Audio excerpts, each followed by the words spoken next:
they had given his royalties to another member of the band, which seems bizarre. So we'll talk about that.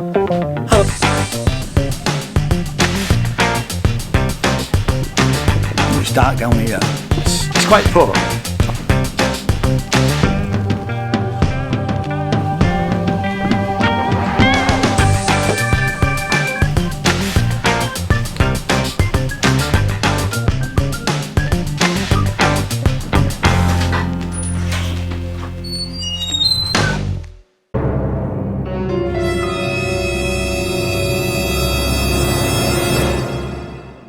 Hello, my name is Ian J. Cole. Welcome to my channel.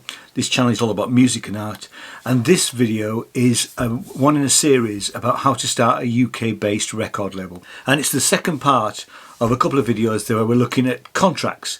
Now, in the first part of this we looked at all of the other types of contract that are available apart from the record contract, and because the record contract is probably the most important part of any record label really, we're going to dedicate all of this video to that process.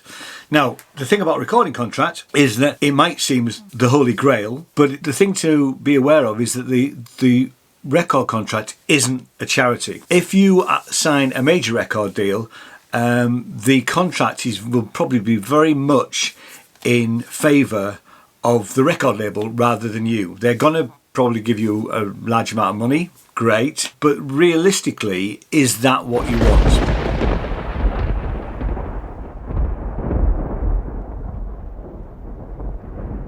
It's poignant to tell a little story. Taylor Swift signed her first publishing deal when she was 14 and her first record deal when she was 15. Now that was a 12-year contract which expired in 2018, and her record company, which was the Big Machine Records, did a licensing deal with Universal Music. So once the record label had expired, Taylor Swift signed with Universal Music to release all her future albums. Now, the original deal that she signed didn't allow her to keep her own masters. And apparently for years she says she's been trying to get hold of her masters. And this is not uncommon. So major record companies sign artists and then they keep their masters, which is criminal, really. You could argue that you shouldn't really sign a deal like that, but the reality is lots and lots of people do that, and it becomes a bit of an issue further down the road. So what happens to Taylor Swift is that Big Machine Records sell the rights to her back catalogue to a music manager who she has described as a bully, a guy called Scooter Braun. And part of her original record label clause was that she couldn't re-record those songs until after a year of the termination of the contract. So that'll be up middle of next year, and she has said that she is going to re-record those songs. Now, Taylor Swift is a massive artist. She's made millions of dollars. Should we feel sorry for her? Yes, to some extent, because she signed that contract at 15. She took legal advice at 15. When she, before she became famous, it may not have seemed a big deal, but now that she is, and now that she's built a career, and she's built it, and the record company have helped, and they've made loads of money out of her, the reality is that, that doesn't seem like a particularly fair deal. The music industry is full of these sort of things. There was a time when Prince became a squiggle or a sign and he wrote Slave over his cheek because of the poor deal that he had signed with his record label. George Michael took a record label to court. So there's lots of these examples. One that's maybe not so well known is back in the 70s there was a band from Yorkshire called Bebop Deluxe. They were quite a big band at the time. They did 3 or 4 albums. EMI was their record label. And the guy who was the leader of Bebop Deluxe, a guy called Bill Nelson, who lives near York, not a million miles away from us. He wrote a blog post a few years ago saying that he'd never received any royalties from his record label. Now, this goes back to the mid-70s, so 75, 76, something like that, maybe even earlier. And for him to not have received, I mean, he may well have received them now, but certainly up until about 10 years ago, he hadn't received any royalties. At one point, they had given his royalties to another member of the band, which seems bizarre. So, you know, these sort of issues crop up all the time. So if you're in the envious position of about to sign a major record deal, you need to get legal advice. I mean, in our last video, we said I'd looked at the fact that it could cost up to £1,500, £2,000 to get a lawyer, a solicitor, to look at a contract, which seems a ridiculous amount of money. But long term, it may be that is a saving. One small point: if you are a member of the Musicians Union, you can send them a contract and they will look at it for free, which is really a really good idea. So it might, if you're in the point where you're about to sign a record deal, it's not a bad idea to join the Musicians Union so that they can actually give you some advice on the deal that you're about to sign. Anyway, let's have a look at the different sorts of record deal that there are. So I'm looking at this is the vocalist.org UK site, which looks like it's from the 1980s, but actually has got lots of really useful information. So the types of sort of deal that we've got a production company deal. Now there are 4 or 5 issues with this type of deal, and as I'd said in previous videos when we were looking at manager, the idea, you know, the perfect manager would be the U2 approach, where Paul McGuinness was part of the band really, and he was the 5th member, and it happened with ABBA was the same. Their manager was technically part of the band. So anyway, production company deals are a record deal which relies on a licensing agreement with real record companies.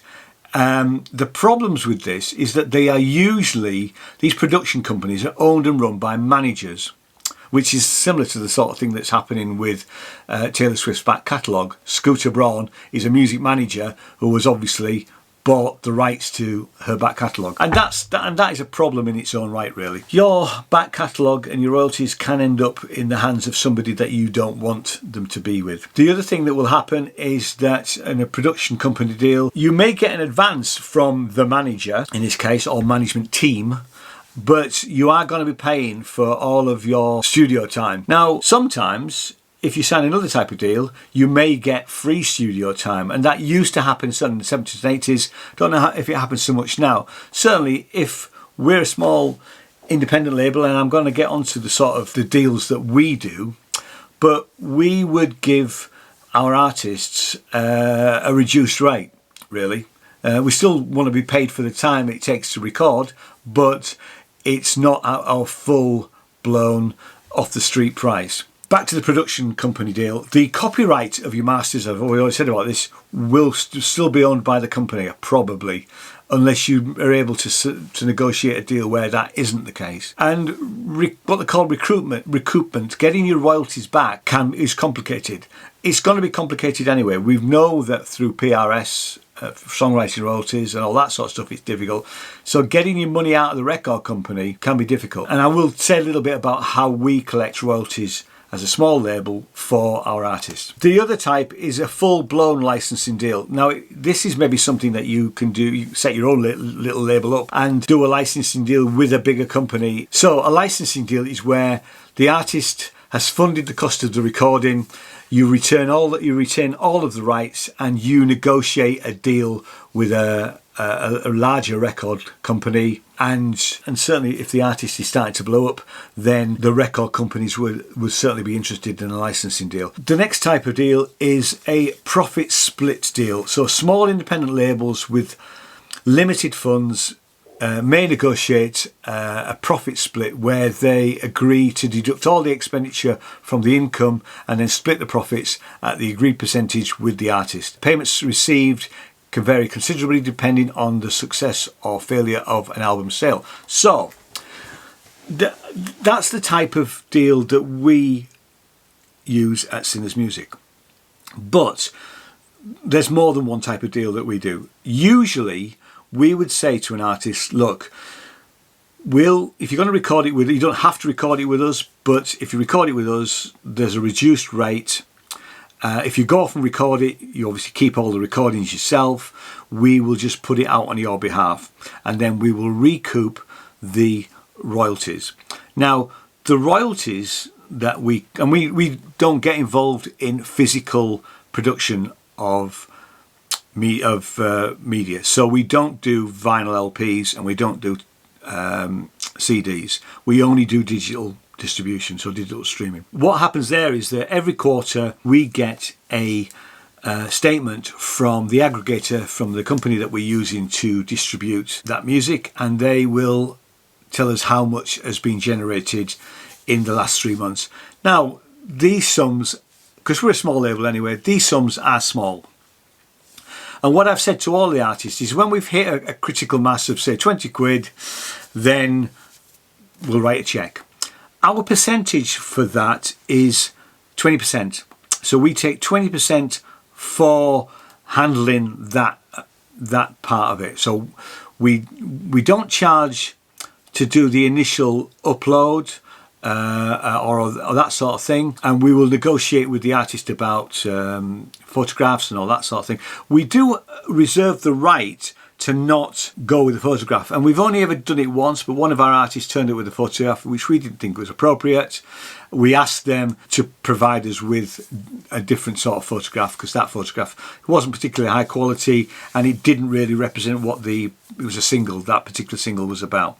So we reserve the right to do that. We will continue to collect those royalties for those people for as long as is necessary, really, or until they tell us to stop.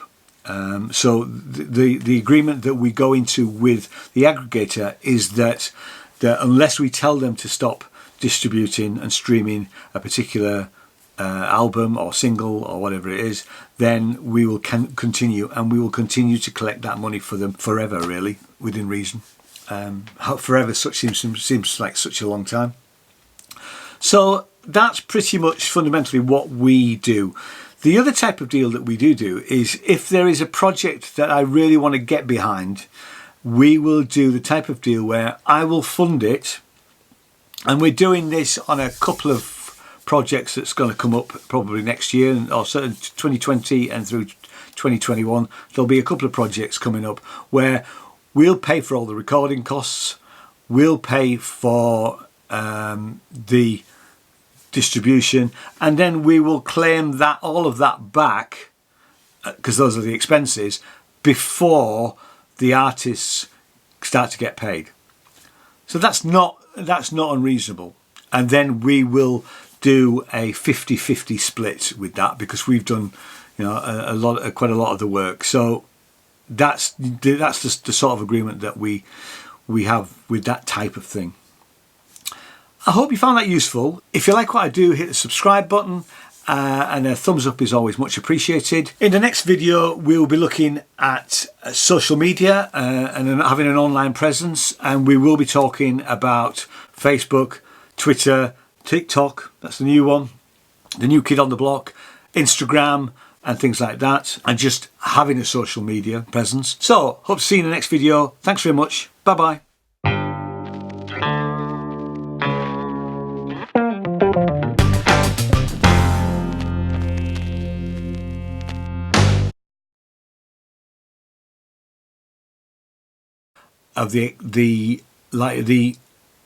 So after a year, when